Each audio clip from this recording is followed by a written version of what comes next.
কিয়ামতের মাঠে সাক্ষাৎ হবে। সেদিন তিনি বলবেন, তোমরা আমার সুন্নাত আমল করেছিলে, আমি তোমাদের জন্য শাফাত করবো আজকে আল্লাহর কাছে।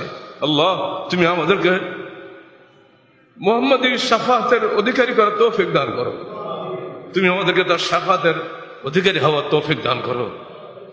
আমরা যেন কাফের মুনাফিকে না মরি, যুক্তি দিয়ে এড়িয়ে যে হাদিসকে যেন অস্বীকার না করি।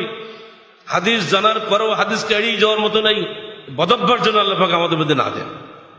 বহু আলেম ওলামাকে পথভ্রষ্ট খালি বেশি বুদ্ধিমান হওয়ার কারণে, অতি বুদ্ধি হওয়ার কারণে হাদিসকে এড়িয়ে চলে যাচ্ছে তারা। ফলে এমনকি প্রতিটি ক্ষেত্রেই দেখবেন আপনারা সাধারণ মানুষ কোনো গোলমাল করে না, গোলমাল সব মাওলানা সাহেবই করে।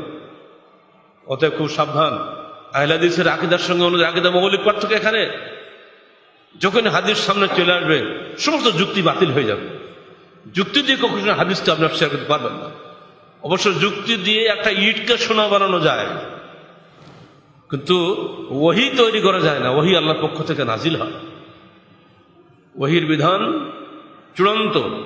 মানুষের যুক্তির পরে পাল্টা যুক্তি দেওয়া যায়, কিন্তু ওহীর পরে পাল্টা ওহী আনা যায় না।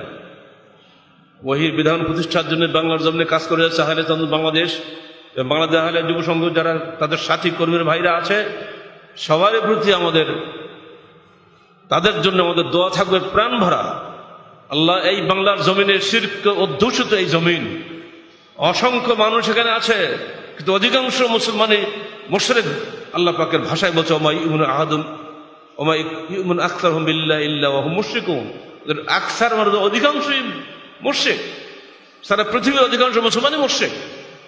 নানাভাবে তারা শিরক করে চলে যাচ্ছে, বুঝে তারা সবই, আমাদের চেয়ে বড় বড় জ্ঞানী লোক তারা, কিন্তু ঈমানের যোগ্যতা আল্লাহ পাক বিশেষ বিশেষ লোকদেরকে বাছাই করে নেন।